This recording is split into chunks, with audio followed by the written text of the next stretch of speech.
అందరూ నమస్కారం. వట్టివేరు మామూలుగా ఏంటంటే వట్టివేరు నుంచి ఎసెన్స్ తీస్తారు. అలాగే వట్టివేరు మామూలుగా మనకి ఏంటంటే పూర్వం కూలర్లు వెనకాల బాగా చల్లటి గాలిని ఇస్తూ ఉంటుంది. కూలర్ వెనకాల ఉండేది వట్టివేరే. అది తడుస్తూ ఉంటే గాలికి మంచి వాసన, అలాగే చల్లదనం వస్తూ ఉంటుంది. మనం కిటికీలు కూడా కట్టుకుంటాం వేసవికాలం. కట్టుకుని నీళ్ళు తడుపుకునేవాళ్ళం పూర్వం. మామూలుగా మందుల్లో ఆయుర్వేదం చాలా ఉపయోగాలు ఉన్నాయి. మామూలుగా శివుడికి అభిషేకం చేసినప్పుడు కూడా వట్టివేరు పెట్టి అభిషేకం చేస్తాం అలా దైవికంగా. అయితే మామూలుగా అయితే వట్టివేరు చలవ చేస్తుంది. వట్టివేరు కషాయం తాగితే బ్లీడింగ్ తగ్గుద్ది. అంటే నెలసరిలో బ్లీడింగ్ తగ్గుద్ది అనమాట. వట్టివేరు ఒక 25 గ్రాములు ఒక అర లీటర్ నీళ్ళు వేసి బాగా మరిగించి వడపోసి అందులో కొంచెం బెల్లం వేసుకుని కొంచెం యాలక పొడి వేసుకుని ఒక 50 ml చొప్పున పొద్దున మధ్యాహ్నం సాయంత్రం 3 పూట్ల తాగితే ఓవర్ బ్లీడింగ్ తగ్గుద్ది అనమాట. అలా వట్టివేరు మామూలుగా ఏంటంటే తలనొప్పి తగ్గుద్ది, కడుపు నొప్పి కూడా తగ్గుద్ది, మలబద్ధకం సుఖ విరోచన అవుద్ది అనమాట మనం తాగితే. ఆ వట్టివేరు కషాయం తాగితే ఫ్రీ మోషన్ అవుద్ది అనమాట. అలా ఏంటంటే ఈ వట్టివేరు మామూలుగా ఇసుక నేలల్లో పండుతామండి, పీకుతారు. ఇసుక నేలలో పండుద్ది బాగా, అక్కడి నుంచి తెస్తారు. మనలాంటి ప్రాంతంలో పెంచాలనుకోండి ఇలా గట్టి నేలలోని లోపలికొక పోద్ది, మనం తవ్వలేం.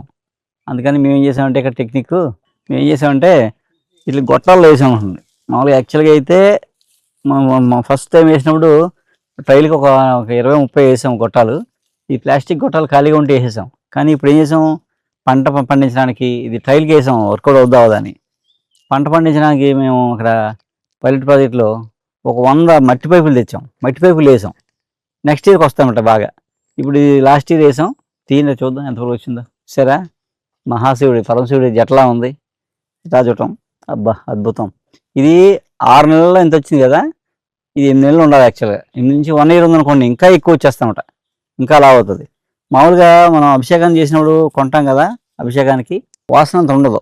ఎందుకు ఉండదంటే ఎసెన్స్ తీసేసి దాన్ని సెంట్ అంతా తీసేసి ఉట్టి అమ్ముతారు మనకి. మనం దాంతో చేసుకుంటాం అభిషేకం.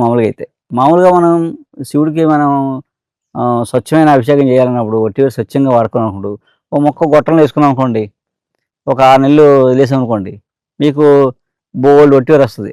ఒక 4-5 గొట్టాలు వేసుకున్నారంటే ఎప్పటికప్పుడు మీరు అభిషేకం చేసుకోవచ్చు. శుభ్రంగా తీసింది ఒక కవర్లో పెట్టి ఉంచుకుంటే 2 ఏళ్ళైనా 3 ఏళ్ళైనా వాసన పోదు, మంచి ఫ్లేవర్ ఉంటుంది. ఎప్పుడైనా మనం అభిషేకం శివుడికి మనం మనస్ఫూర్తిగా అభిషేకం చేసుకోవచ్చు. అలాగే ఇంట్లో ఎవరైనా వేడి చేసింది అనుకోండి, కొంచెం కషాయం పెట్టుకుని కొంచెం బెల్లం తాగనుకోండి చాలా చేస్తుంది. అలాగే ఓవర్ బ్లీడింగ్ అవుతుంది అనుకోండి, కొంచెం కషాయం పెట్టుకుని బెల్లం వేసుకుని కొంచెం యాలక పొడి వేసుకుని కషాయం తాగామనుకోండి ఓవర్ బ్లీడింగ్ తగ్గుతుంది. అలా బోల్డ్ ఉపయోగాలు అన్నమాట. ప్రాచీన కాలంలో పాతకాలంలో మనకు పొద్దున్నే అంటే పేస్ట్లు టూత్ పౌడర్లు రాకముందు అందరికీ మొహం కడుక్కోవాలంటే ఎక్కువ మందికి వేపల్లే మనకి అందరికీ వేపలతో మొహం కడుక్కోవడం అలవాటు. అంటే చేదు రుచి అనమాట. మనం షడ్రుచులు తినాలంటాం. రోజు 6 రుచులు తినాలి, 6 రుచులు చేదు రుచి తినాలి. చేదు రుచి తినడం రోజు మొహం కడగడం తర్వాత చేదు రుచి అయిపోయింది మనకి. చేదు శరీరాన్ని వృద్ధి చేస్తుంది, తీపి శరీరాన్ని సిద్ధం చేస్తుంది. ఆ వేపలతో కడగడం వల్ల ఒళ్ళంతా మొత్తం నకచక పర్యంతం కాళ్ళు గోరించి తల వెంట్రుక దాకా మొత్తం శరీరాంతని వృద్ధి చేస్తామండి. సెల్ రీజనరేట్ చేస్తుంది. అలాగే యాంటీబయాటిక్లా పనిచేస్తుంది, మనకి యాంటీ బ్యాక్టీరియాలాగా పనిచేస్తుంది, జబ్బులు రాకుండా చేస్తుంది. అలాగే మనకి వేప పుల్ల, వేపాకు, వేపకాయలు, వేప గింజలు, వేప జిగురు, ఇలా 8 రకాలు ఉన్నాయి. ఇది వేప జిగురు, ఇది వేప గింజలు, ఇది వేపకాయలు, వేపాకు. సో ఇవన్నీ మనకు నేలని సారవంతం చేసి పంటలకు తెగులు రాకుండా చేయగలవు, యాంటీ బ్యాక్టీరియాలకు పని చేయగలవు. అలాగే ఇంటిని కూడా శుభ్రం చేసుకోవచ్చు. మనం వేపాకు రసంతో మనం ఫెనాయిల్ బదులు వేపాకు రసంతో నీళ్ళలో కలిపి పెట్టామనుకోండి, తరుగుడు పెట్టామనుకోండి, ఇంకా ఎలాంటి బ్యాక్టీరియా రాదనమాట. మన ఫెనాయిల్ కొన్ని కెమికల్స్ కాకుండా ఇలాంటివి కూడా పెట్టుకోవచ్చు. అలాగే వేప నూనె కూడా మనం పెట్టుకోవచ్చు నీళ్ళలో వేసి. అలా వేప నూనె ఒంటికి అలాగే పంటలకి కూడా వ్యవసాయంలో కూడా వాడతారు.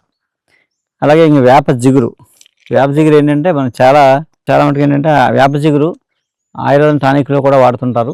అలాగే ట్యాబ్లెట్ చేయాలనుకోండి, ట్యాబ్లెట్కి గమ్ కావాలి కదా, చాలా రకాల గమ్స్ వాడతారు. కానీ చెట్టు జిగురులు, కొవ్వుల జిగురు అలాంటివి కూడా వాడతారు. అలా వేప జిగురు కూడా వాడతారు అండి. ట్యాబ్లెట్ గట్టిగా అవుతుంది. 2 ఆ ట్యాబ్లెట్కి ఏమి బ్యాక్టీరియా చేరకుండా ఉంటుంది, మనకు ఆరోగ్యం కూడా. అలాగనే ట్యాబ్లెట్లు కూడా వాడతారు. వేప జిగురు వాడకం పెద్ద తెలియకపోవచ్చు, కానీ మలేషియా, ఇండోనేషియా లాంటి దేశాల్లో ఈ వేప జిగురుని కూరల్లో వేసుకుని తింటారు అన్నమాట. వాళ్ళ వంటల్లో ఫుడ్ ఆహారంగా కూరలో కొంచెం వేసుకుని తింటున్నాను, వండి తింటున్నాను అన్నమాట. అంటే యాంటీబ్యాక్టీరియల్గా పనిచేస్తున్నాను ఉద్దేశం, జబ్బులు రాకుండా ఉంటాయని ఉద్దేశం. అలా ఏంటంటే మొత్తం అయితే అన్నీ చాలా ఉపయోగాలు ఉన్నాయి. మనం సహసిద్ధంగా ఉన్నాయి వాడుకుంటే మనం చాలా బాగుంటాం, మనం బాగుంటాం, మన తర్వాత తరం బాగుంటుంది. నమస్కారం.